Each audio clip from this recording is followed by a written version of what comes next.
Alright, what's going on, everybody? Got me a little box here. Oh. Got me a little box here that's got me some high output Oilers in it. I missed it a little bit last video or the next video, depending on which way I decide to put them out.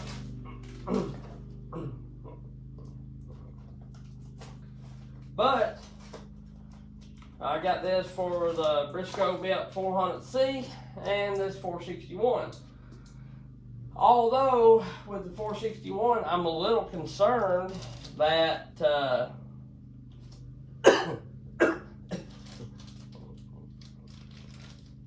excuse me, I'm having my Tourette's moment.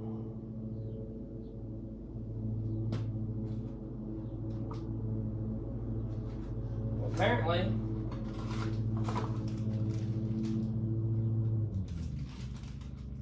this 461 here already had the high output oiler on it.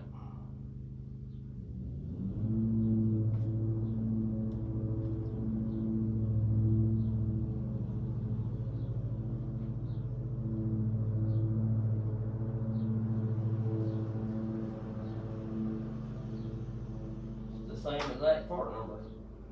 But it's different than the two that comes in the 400. So I know they're going to be putting more oil out than that.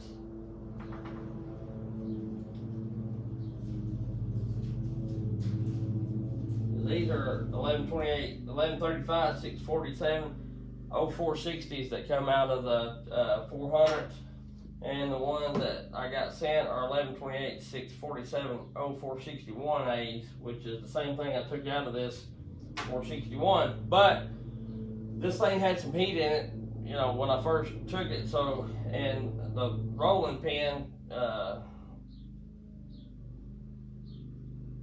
don't seem real smooth. And that may be why I was running out of oil before that.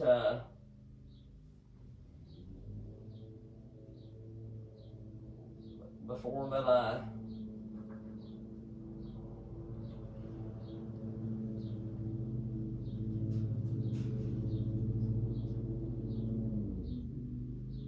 it's got a lot more taper than this one does, so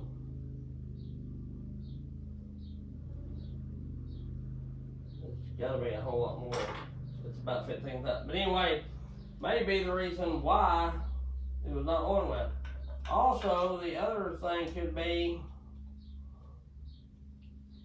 that I got to noticing that even that Buxton 400 that I put that big oiler in and everything,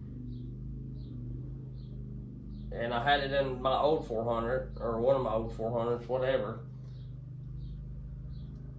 or I bought it, whatever the case may be, it was not quite oiling. It's oiling great, good. I'm using about a tank of gas and tanking oil now, and it's very adequate with a 2-foot bar, but it still wasn't exactly right. And I noticed with the 372 that the 372 Pro here, that normally with Huskies, which I know it's clone saw, and sometimes clone saws have problems oiling, it was not doing as good of a job as my other Huskies do with some of the other bars. So I got to inspect and everything. I cleaned the oil tank out on this. I blew air through the output line and blew oil through the tank line. And there was some gunk that come out of this, you know, a little bit, not a ton. And when I had the cap on, and when I blew air into the line, it pressurized and it shot oil back out for a while. So I'm saying all that's cleared up. So that got me to thinking, what am I doing different? What's going on? Because I know I drilled these bars. I drilled all my bars. And I got to noticing that I drilled a bar a whole lot smaller than I typically do. And the reason being is because my other bars, I typically drill these holes to be the size of this where the oil comes out. So if it's sitting on the bar or the bar sitting on it, whatever, let's see, how would it be? It'd be like this, possibly. Well, I'm trying to get my bearings here. It'd be like this, okay. So that'd be lined up, and you look, and now I've got that, which I don't know if you can see it. But now I've got that hole drilled in that thing, the exact size of this slot.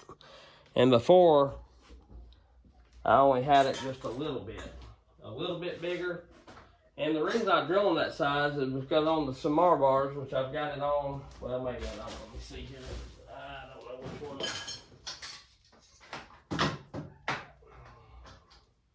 Or the Sugi bars, whatever, just bear with me.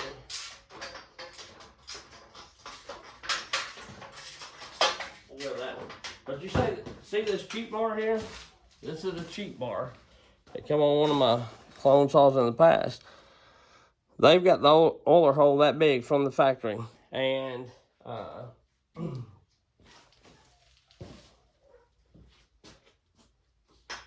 all the new steel bars, Husky bars, a lot of them, Samara and Sugi still put some out with the bigger holes, but even some of them's like this, I think. But then some of them's like this, that little bitty hole. So, and I don't know with the little hole if that's supposed to put more velocity to it, or, you know, higher pressure or whatever. You know, because just, you got little hose that shoots a lot harder than a big hose does, or with more pressure, not as much comes out. So that got me to thinking, maybe, and I drill those bigger because that's the way I've done all of them in the past, and I've had good luck, not really had an issue. But, you know, I don't know if they do that to try to keep velocity up or what, but my thinking is, if you got a chainsaw that's pumping out more oil than, and like, say for instance, with this saw, I noticed a lot of oil down in here, a lot of oil and on the clutch cover and around the clutch and things like that, or a lot of dust build up, a lot of gunk build up. And my thing, and some of my other saws, like the 400, is not that bad. It gets some, all of them do, but I'm talking that this was an excessive amount. What's up, buddy? And yeah. Why do you need something? Oh, you can get the weed in. It'll be there. But anyway, I should have gas out there in that little orange jug if it needs some.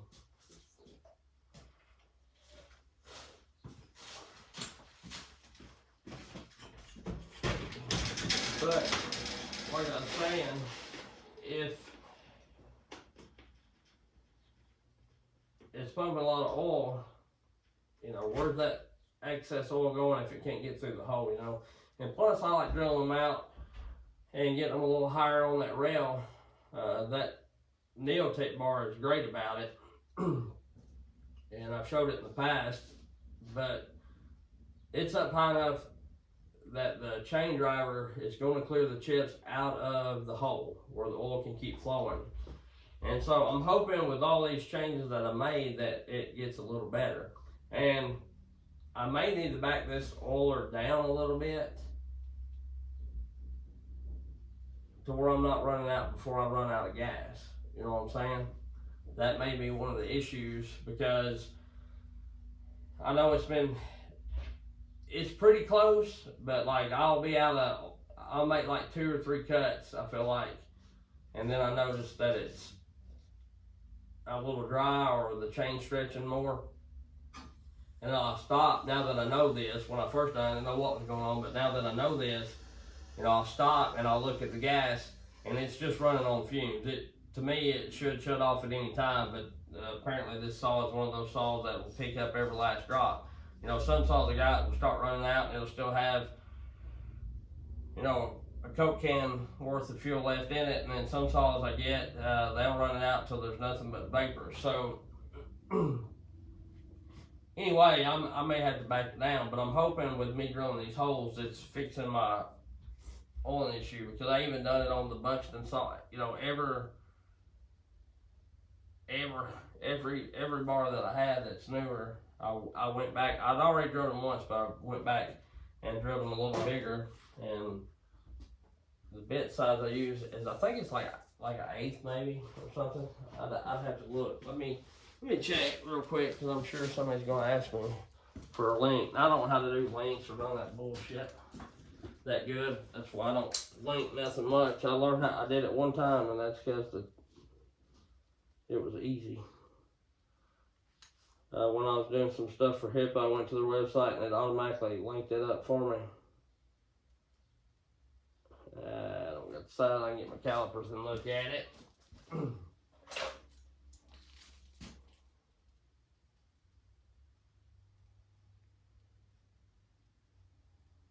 Bit's like 55 thousandths, whatever that is.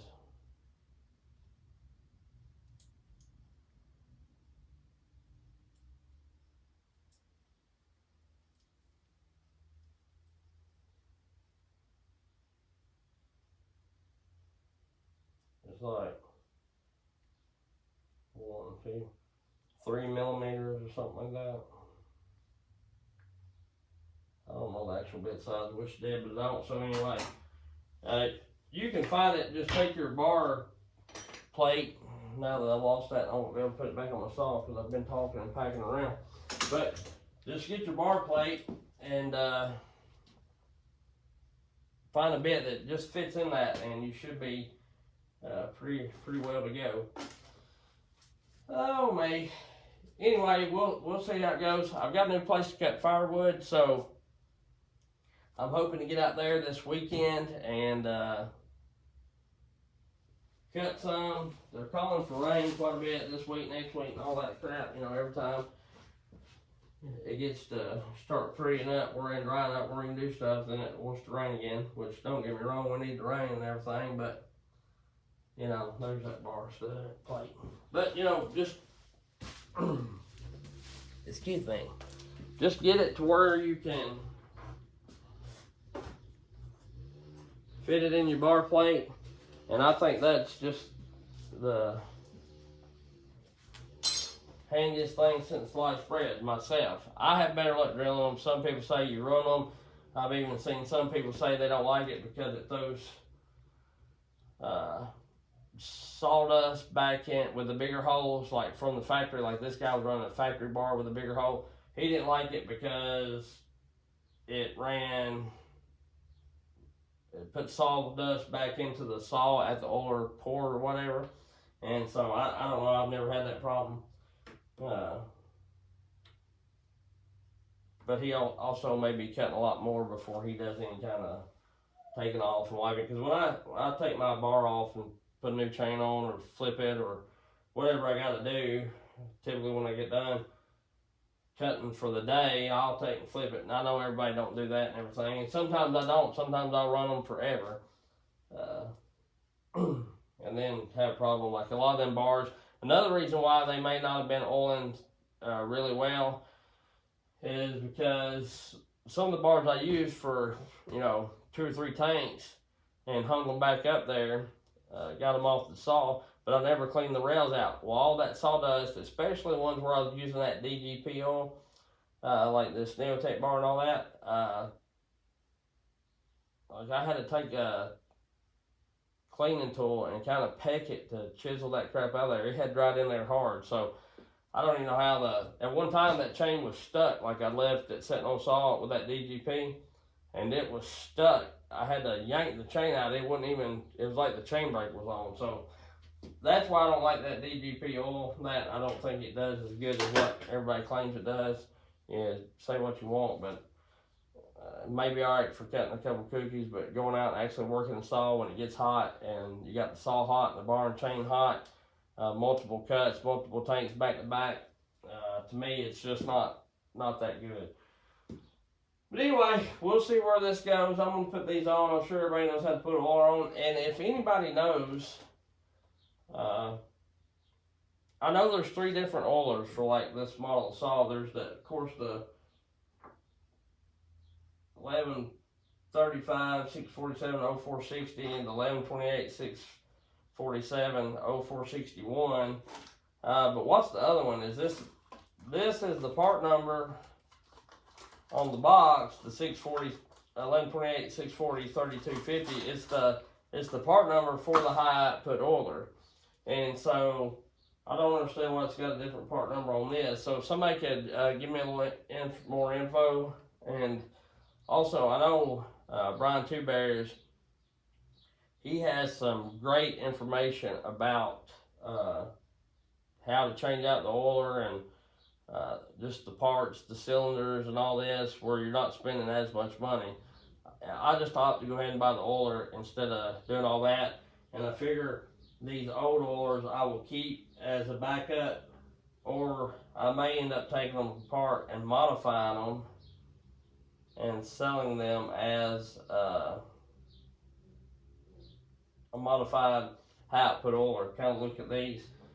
Kurt with Kurt's Custom Saws, he does one. He said take about 15 thousandths off of them. You don't want to do no more than that, or they may not work. He wasn't 100% sure. But anyway, there's some good information out there. Just check it out. And